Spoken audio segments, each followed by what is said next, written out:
really excited to be here. Love you guys so very much. And I just want to start this morning with a sacred opening. If we could just take a deep breath. Just let it out slowly. One more time. Just let everything relax as we arrive to this moment. Let spirit remember itself through us in this time together. So I want to talk about last week and just bring us back to um, just a remembering of what we talked about last week. And so there's something sacred that truly happens after the transformation of a storm. And we've seen it in nature, we've seen it in communities, and there is something always beautiful that happens. And so, if you're going through your own personal storm after a labor, the labor of love, the unraveling, and your old identity is beginning to fall away, um, there is there is something beyond the story. So, we spoke about the holy discomfort of becoming. We explored what it means to outgrow the identity we once used to survive. And we spoke about the contradictions of consciousness. There's moments when we feel as though it's breaking apart, when in truth, there's a new consciousness pressing on us to be born. It's wanting to be born through us. So let us remember together this morning that we are not being undone. We are being delivered to a higher consciousness, a higher perspective of our life. So let us step today into that sacred invitation. Let's see this as a sacred invitation in our lives. And we get to see something that is being born in us and see it from a new consciousness. And that's where the message begins today. Okay. So this is the perspective of our becoming. Transformation isn't about changing our circumstances. We think that because sometimes we treat to change the form.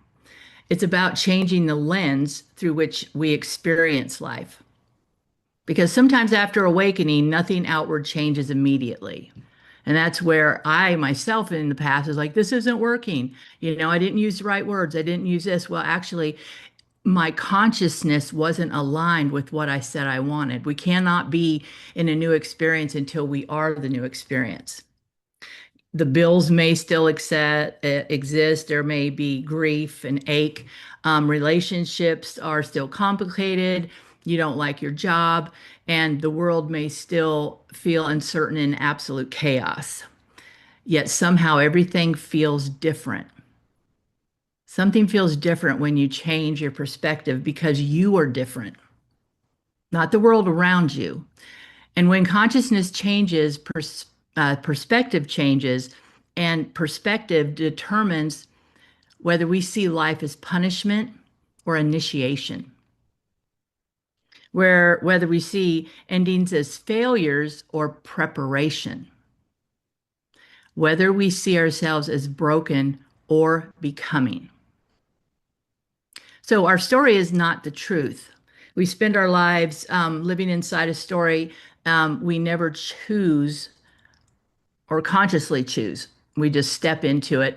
Sometimes we consciously choose it. We inherit stories from our family, from trauma.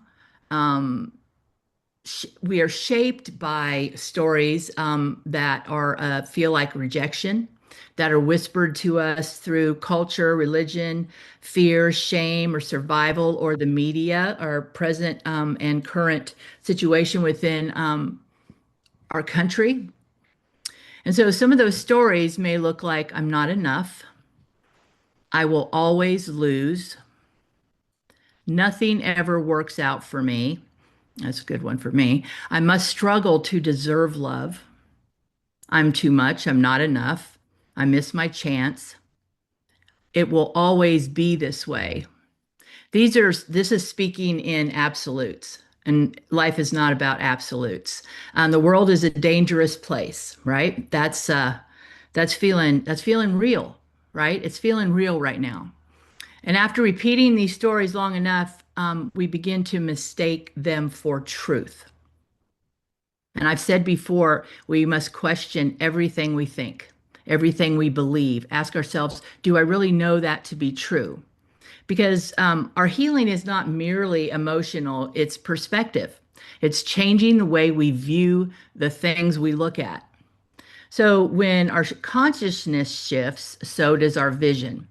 Um, I don't know, you've probably seen this before. It's probably psychological, the visual thing. They put up a print and they say, which do you see? What do you see first?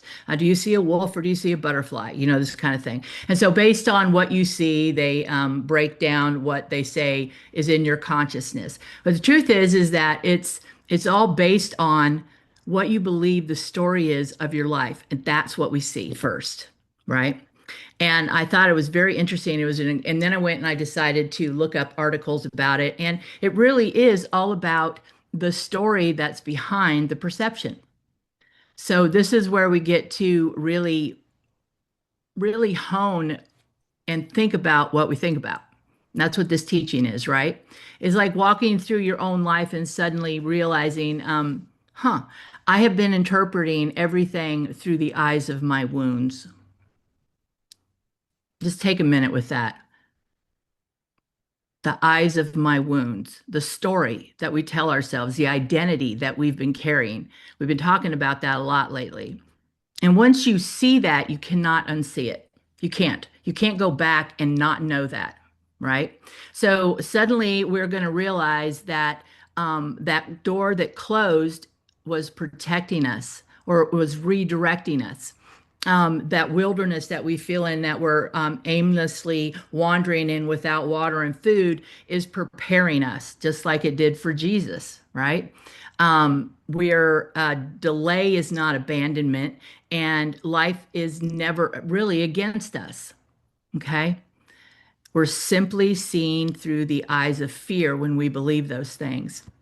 The mystics have always understood this to be a truth. And Ernest Holmes taught us that, I'm going to read it verbatim, we see in the external world what we first believe internally. Not because life is punishing us, but because consciousness colors our perception. This is one of those things that kind of twists your noodle a little bit. Two people can walk through the same storm. One sees devastation and one sees cleansing. Same storm, different consciousness. It's that half glass, half full, half empty, right? It's not about being a Pollyanna. It's not about, oh, everything is wonderful. It's not about that. It's about the higher consciousness of stepping into that wisdom of self, the wisdom of the soul, and seeing the world through that wisdom. Okay. So spiritual discipline is seeing things differently. Um, Transformation does not require more affirmations. Okay, you can say affirmations all day long, but until you change your idea, your perception is going to be the same. And so, to change your perspective, you need to be willing to stop worshiping old interpretations. Let me say that again. Excuse me. I love the idea willingness. I'm not saying you have to, but the willingness to consider that we stop worshiping old interpretations. And what I mean by worshiping is that we give so much power to it. We pray for new lives and while clinging to the old lens and not even knowing that we're doing it. That's where conscious awareness comes into play here. We can't enter into a new consciousness while insisting on interpreting reality from the identity we want to shed or are shedding, right? We can't be like a butterfly trying to think like a caterpillar. Corn cannot be squash. We have to become the thing that we know we are. And when I say become the thing, become the person, become the soul, is we are radiant lights. We're light beings. And so when we have anything that is a perception that is not in vibration with that truth, we are believing a lie. Spiritual awakening sometimes feels disorienting. It because we are no longer fitting into the box, the old idea, the rut that we were stuck in. We stepped out of, and here we have all this new vast vision, but it's still emerging. So when we try on something new, sometimes it doesn't feel exactly perfect. If you've been used to wearing baggy clothes and then you put on something that's form fitting, it may feel different. It may not feel comfortable at first. And so we have to trust that there's a process happening. And this is where faith comes in, not blind faith, the sacred sight to see beyond appearances. And that's where grace comes in. Oh, grace is surrounding us, and grace is the willingness to see things differently. The wilderness, there's a wilderness of perception. Jesus spent 40 days in the wilderness. Metaphysically, we know that the wilderness represents the place between identities. He went out there, in other terms, to find himself, to expand his consciousness and his awareness and his wisdom. And so in this moment, I feel like, for me, I can only speak is that my old self is dissolving or has dissolved, and the new consciousness is being stabilized. So, what happens for you in the wilderness? I think we've all will taken a spiritual hiatus in some way, whether you've actually gone out on a pilgrimage or you've fasted from some ideas, let's not complain for 20 days. And if you do, you got to change the band to the other thing. This is all moving into wanting to change your perspective. Well, what I'm asking us to do is to go into the wilderness without our baggage of old tools that no longer serve us. And so temptation can move us towards that fear-based perception. And so temptation to return to fear, to return to the limitations of the old identity, and to believe in the appearances that are not true over the spiritual truth. I don't know if you've ever made a big change in your life and then you're like, oh, I feel uncomfortable. What if?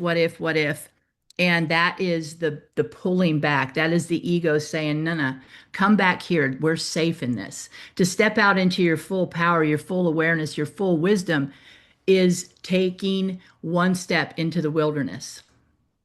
We're beginning to awaken, and suddenly life tries to convince you that nothing has changed. Ever feel that? Well, nothing's changed. I'm doing all my work. How come nothing has changed? Do not mistake familiar scenery for unchanged consciousness or unchanged terrain. I think I did a talk one time is the map is not the territory. That's about perception. So the scenery may not be changing, but your consciousness about the scenery is. The terrain may look the same, but you are no longer walking in it and through it as the same person. The loss you have felt maybe rearranges your scene. Sometimes after heartbreak, you begin noticing what truly matters. We notice presence, kindness, stillness, love, breath, the sacredness of ordinary moments. I found myself yesterday. I've never been a person who can just sit still for very long. I would get fidgety to sit in meditation. I'd go fall asleep, or I'd get fidgety, and I'd go through my mind, oh, and I was never able to just sit still and be silent. What I have found within this new consciousness of mine, I found myself didn't even realize I was doing it. I was sitting and I sat for like 45 minutes. I didn't even know I was doing it, and I was staring out at the field, just going through my thoughts, and there was no noise around me other than the birds. I would have never been able to do that before, but something in me craves that now, that silence, that stillness. And it's there that I see my thoughts. I see the thoughts behind the thoughts, the emotion behind the thoughts. And so suffering doesn't destroy our vision, it refines it. And gold is purified in the fire, and it also is burning away the false identity, right? Like the phoenix dives and allows it, it kills itself in the fire to be reborn. I'm not suggesting you do that. How do we begin to see through new eyes, through the soul instead of our wounds? This is what becoming means. I think we've all met someone that when they walk in the room, we can feel their presence, we can feel their stillness, we can feel their wisdom. That is, they are becoming or have moved into this new perspective of life. They are walking in that. So there's a mirror of perception. There's symbolic. Through wounded consciousness, we see rejection, we see danger, we see um, we see loss, we see pain. Through this new consciousness, we see everything is perfect, not because it is perfect, but I have this saying, I've said it for a long time. I know this is perfect because it's happening through me. If it's happening in my life, then it must be perfect. And so that means, what am I taking from it? That's the way I see it. What is the lesson here? How can I grow from this? How can I take this on as I like to say that I'm in my lab now doing the deep work. Okay. So life is becoming suddenly expanded. And I know that this is true for you because you're here. I know that these things are happening for you through you. And the only reason I'm regurgitating this to you is because I'm going through it. I've gone through it. I've gone through it with you. And this is our path together. I believe that because you've been there supporting me. I've been there supporting you in thought and consciousness and prayer the whole time I've been with you all these years. And so it's not about saying that pain doesn't exist. It's about choosing not to let pain choose our reality. There's a difference. Not allowing it to destroy us. I mean, yes, I'm different since my circumstance. I It could have destroyed me and I wanted it to. I didn't want to keep going. But I have that tenacious attitude that says, "Okay, what's in this for me?" There's something in me that won't quit, and I'm very grateful for that. And so now I see things differently. Um, it's very interesting how I'm viewing the world around me. The Hebrew scriptures say, "Behold, I make all things new." It doesn't say I make all new things. Say that again. It's I make all things new.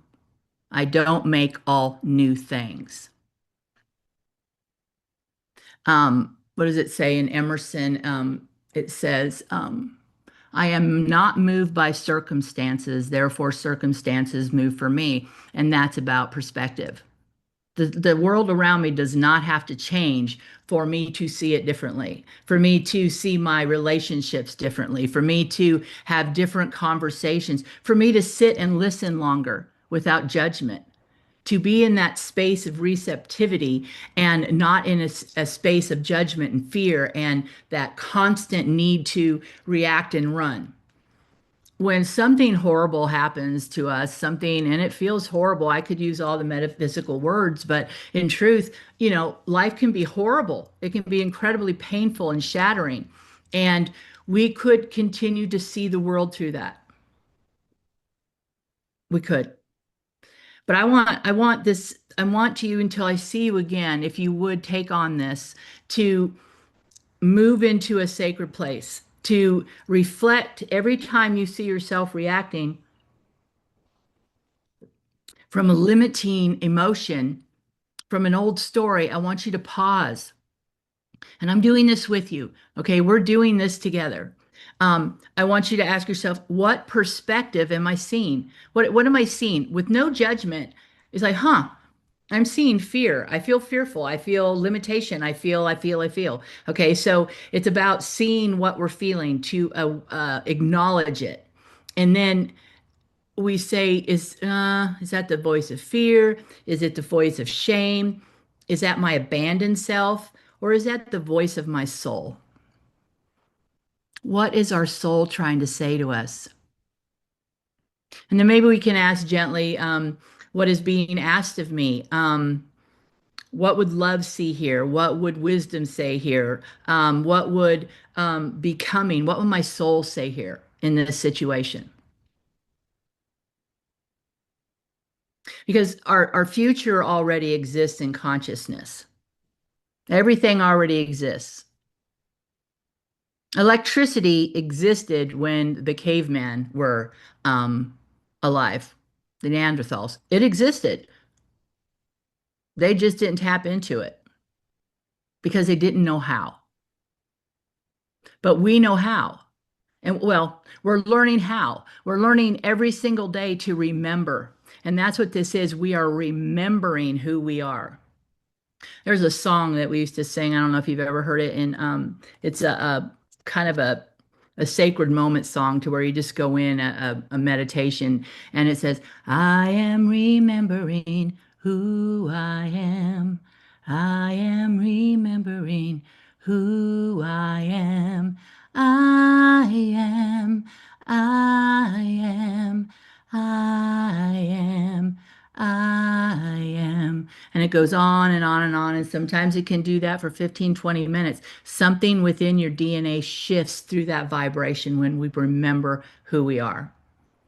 Haven't I said this to you before? I think when somebody comes to me and they're, well, my best friend does this to me when I'm in those limiting thoughts or I've forgotten what the truth is about me. And it's Reverend Chrissy Snow, and she'll say, she calls me Shug. She'll go, Shug, I think you've forgotten who you are. And I'm like, oh, yeah. And then, mine is, I'm not going to co-sign that for you. I'm not going to co-sign. And that's how we can help each other. If we love one another, I'm not going to say call each other, but we gently point out and bring out the truth, loving them. That's not what I know for you. I see you. I see you. I see into you. So I'm going to go ahead and close and, I'm going to go ahead and post a closing affirmation, and I would like maybe you could use this every day in your own practice. Maybe start the day with this. Trying to find chat, and this could be something that really helps with moving from this space to another space of consciousness. Okay, let me put this in here. Ta-da!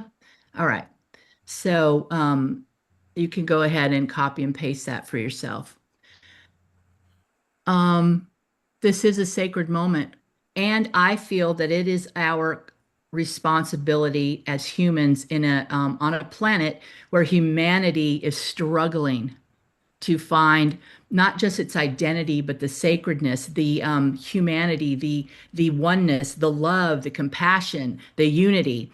And so the only thing we can change is ourselves. And when we change, we create a vibration that goes out from us like a ripple. So that's the work that we do to make change in the world, change in our world. Okay, now I'm done. I love you. I love you all so much. I love you all so much. Thank you. Thank you for letting me think out loud. Um, thank you. Thank you for thinking out loud.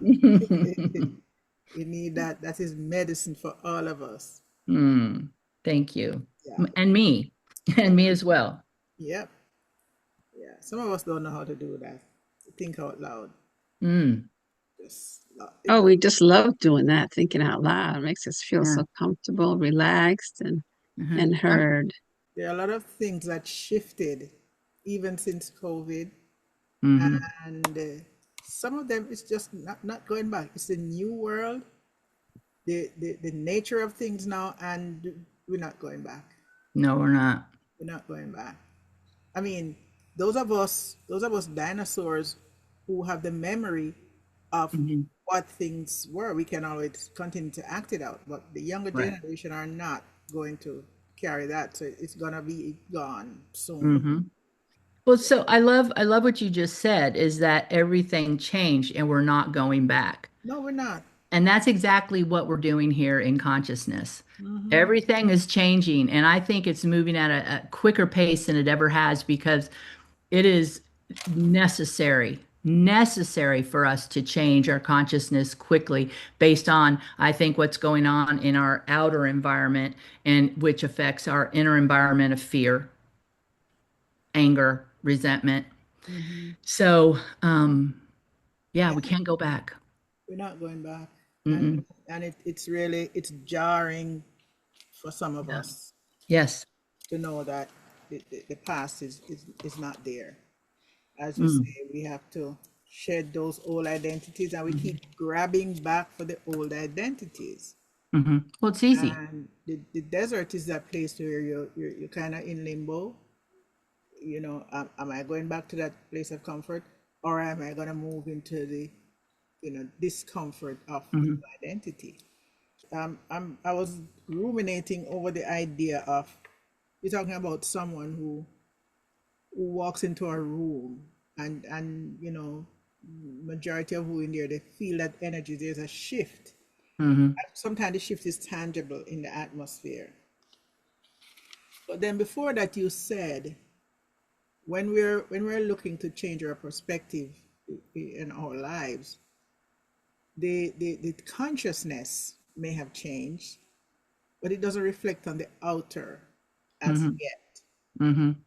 So in walking in to a room and to have that shift, do we walk in, you know, having having the aura then that this is my new identity, or we just trust that it is seen and heard and felt? Well, for me, it's that like right before I got on here, I wrote, I'm standing in my full power as a wise woman. And I said, wow, hearing my bio, I forgot that I am the authority in my consciousness. Okay. And something I used to do before I stepped on stage, either to sing or to speak, I'd say, okay, you and me, God, you go first. And what I meant by that is get my ego out of the way. So, yeah, I would say that I could say what I just said and I walk into a room, but we have all kinds of stuff in our subconscious mind, and unless we figure out how Eckhart Tolle did it, sat on a bench and he all of a sudden he is this master consciousness. For me, I'm having to unlearn the beliefs I have, the trauma I have, all that, so I can walk into the room in authority. And one person looks at me in a way that I feel is judgment, and some old emotion could come up. So I have to return myself again, remind myself of who I am. I'm going to tell you a story about that. I'm a master singer. Okay. And I've been on a lot of stages. When I say that is that I've trained for years and years. And so I get up there and I am doing this. I mean, I'm bringing it and I'm in my voice and I feel really good about it. And there's a woman in the audience and she's doing this. Oh no. Oh, you have to know that Oh, completely derailed me. So then afterwards, I mean, and I'm having all these thoughts that, because as a singer, it's so emotional and personal to hmm. me. Hmm. And so she comes up afterwards and she says, I am so sorry. I was unable to hear the full song. My hearing aid, the battery went out and it was driving me nuts. Oh, So hopefully there's a recording. So I completely assumed from my pain, yeah, from my wound, yeah, maybe. Yeah. And so do you see what I'm saying? So yes, we yes, can yes, walk in authority and yet yeah. that little inner Mazia is going to come up from time to time. And this is where you get to say, it's okay, honey. It's okay. I got this. It's okay. We readily make a judgment call. Oh, yeah. doesn't want to Yeah. hear my song. Oh, It's amazing. It's amazing. I watch myself and I'm just kind of like, well, look at you. Look at you making that up, you know? yeah. Wow. It's life is great. Life is great. Morning. Good morning. Oh, my. Oh, well. First of all, every sentence, I felt like, let me get this. I have to get this. But overall, when you talked about the wilderness, and I think all of us that are here have found ourselves in the wilderness. Right. And just the takeaway for me was that I have a book, and the subtitle is Finding Light in the Wilderness. Mm-hmm. And so right on board with what you're sharing. And it's helped me to understand, one, I'm never alone.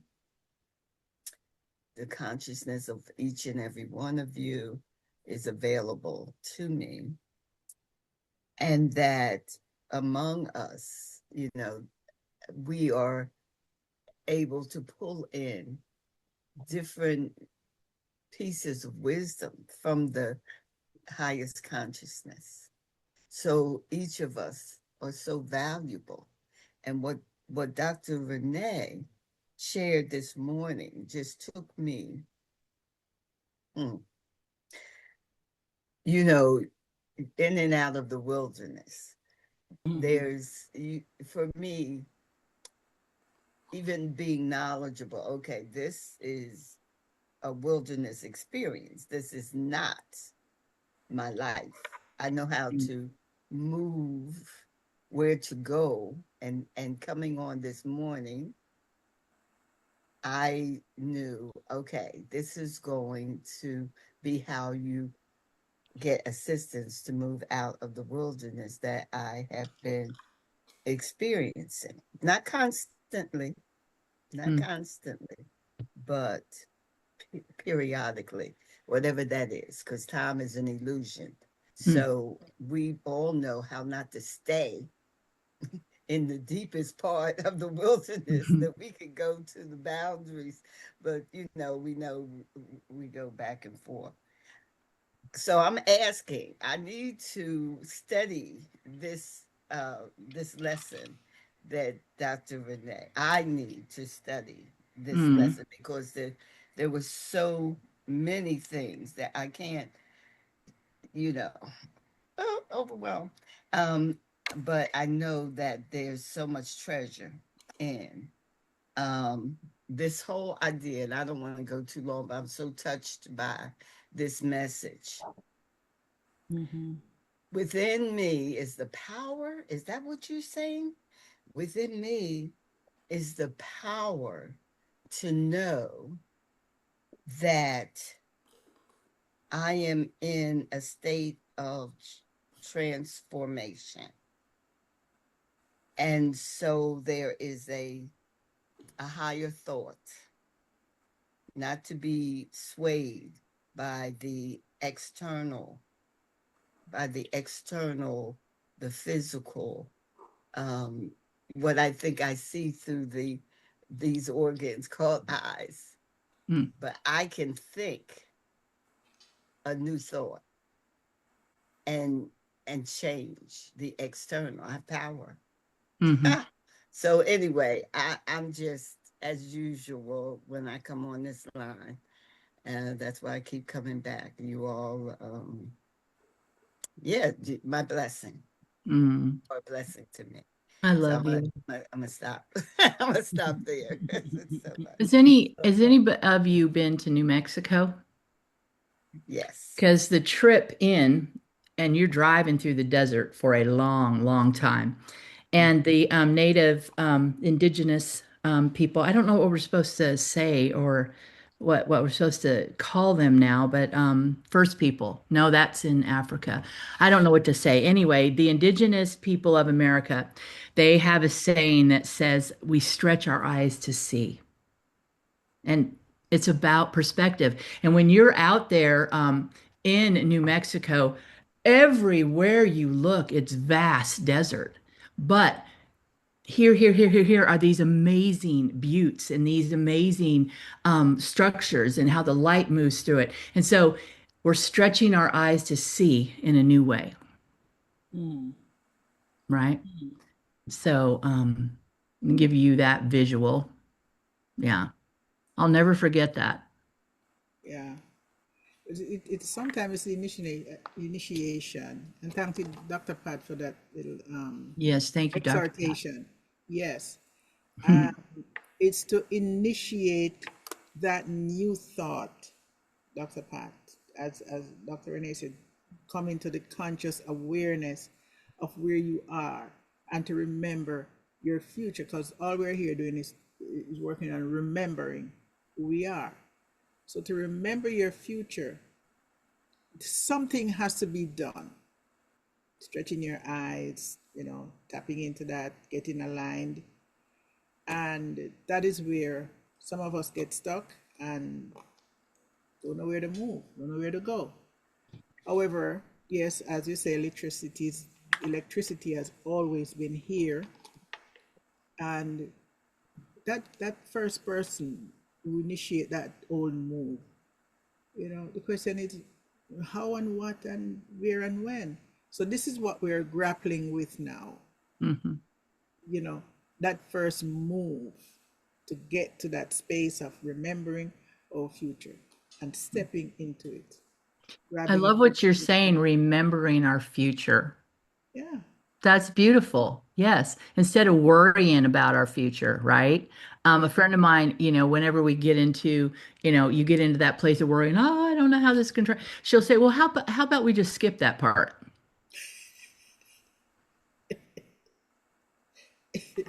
I'm just like, oh, I guess I can skip this part. And what if we knew how it was going to turn out? And what I mean by that is that so far everything has turned out for us because we're still here, right? And is it uncomfortable? But worrying about what's supposed to happen tomorrow or what could happen tomorrow is robbing us of the now. I call it disaster fantasizing. Mm.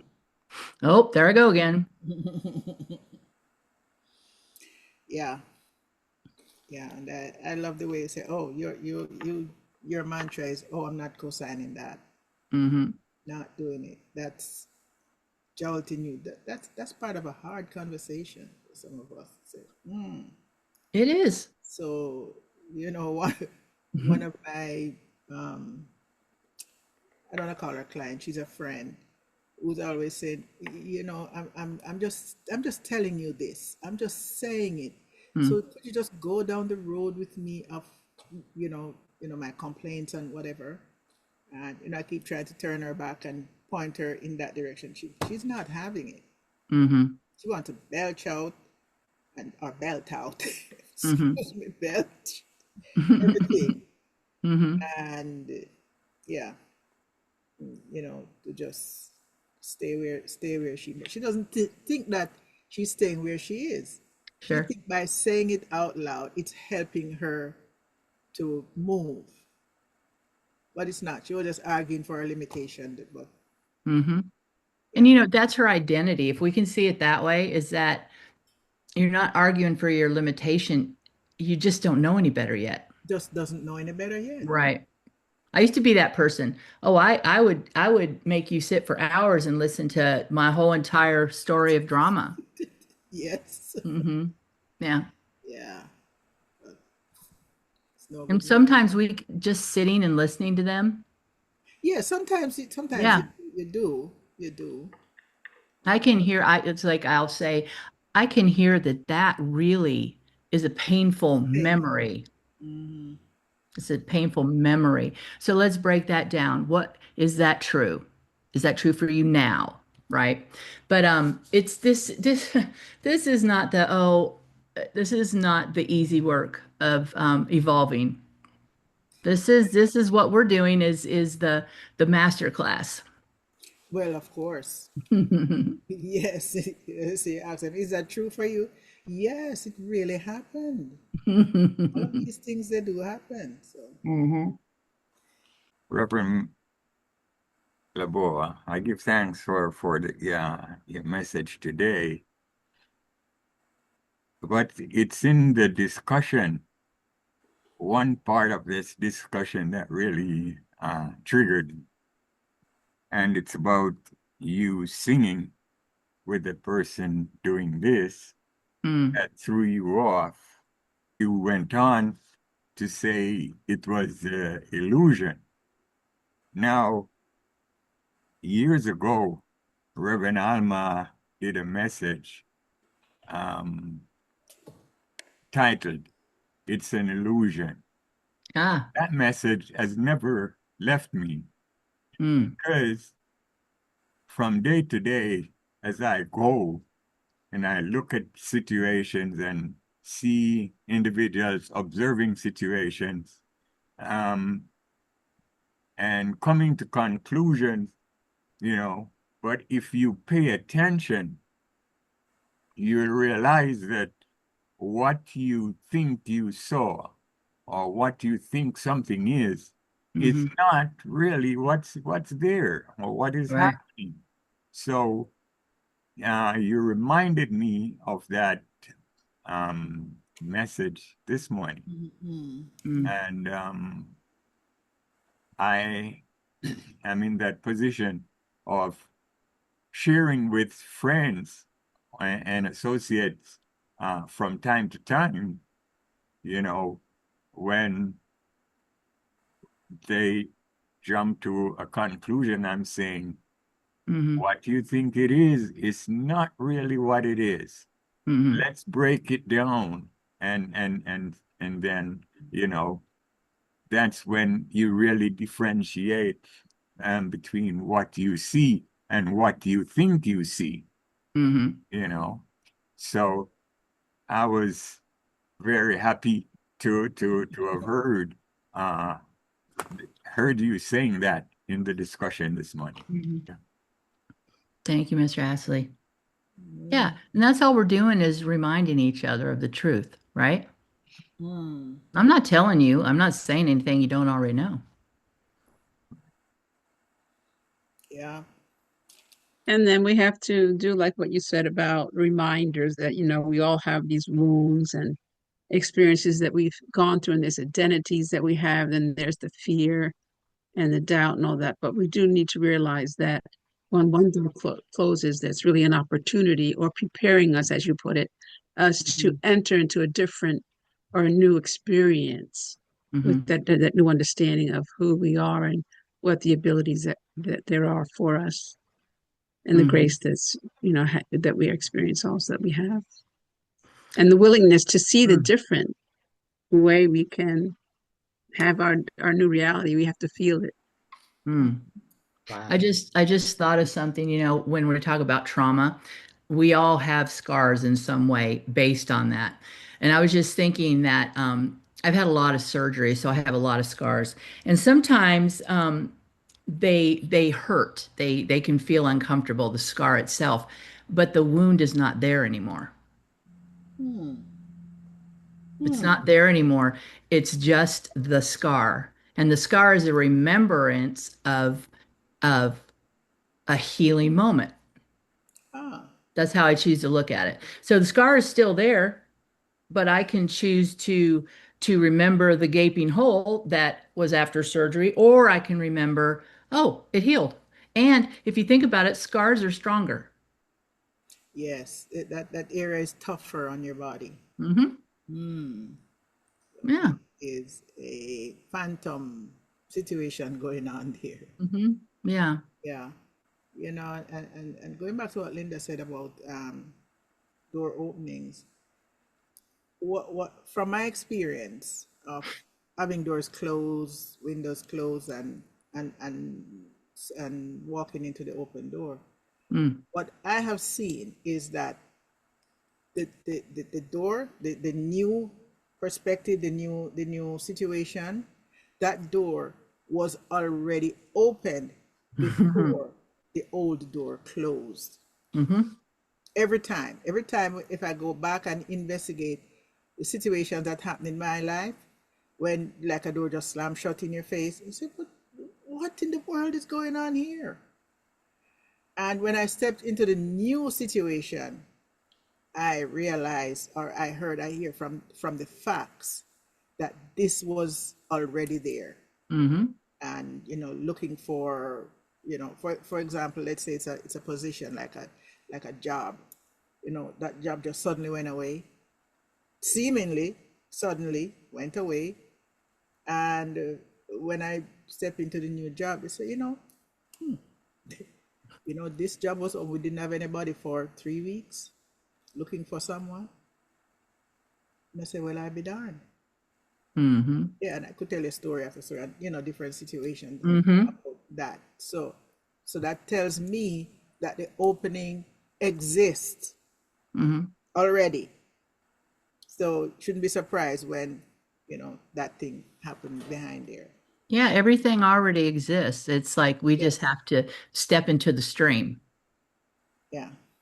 But Mm-hmm. when we're in our pain and our fear, we are seeing from the pain and from the Mm-hmm. fear, and not opening up those curtains, knowing that. hmm, sometimes I just need someone to hold my hand and say, "Oh, let me call Dr. Rene'e. Maybe she can hold my hand." Mm-hmm. Yeah.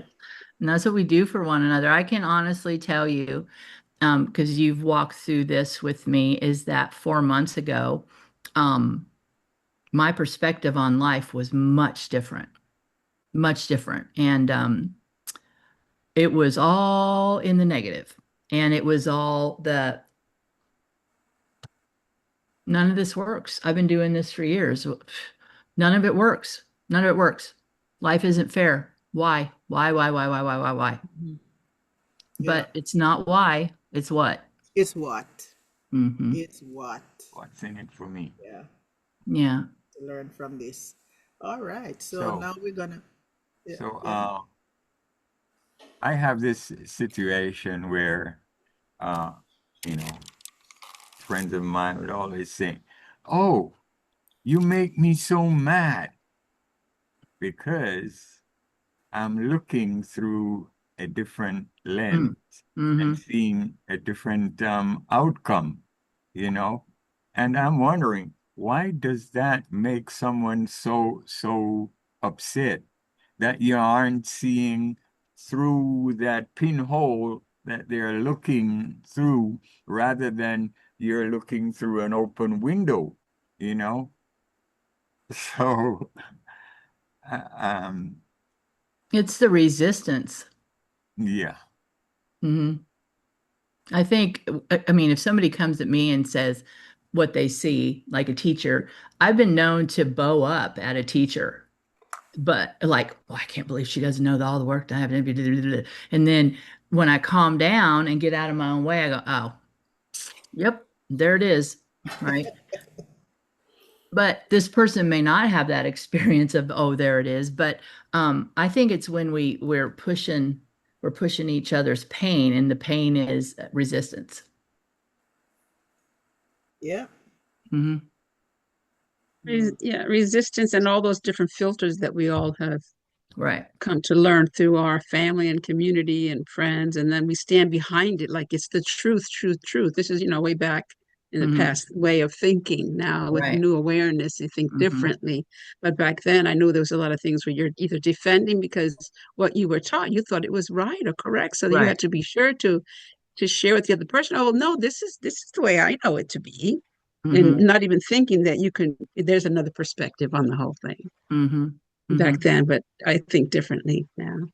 Yeah. And I do appreciate your talk, your presentation today. It was very valuable. A lot of good reminders for me. Thank you. Another Okay. moment. I just want to go back to a quote that Dr. Renee gave from Ernest Holmes.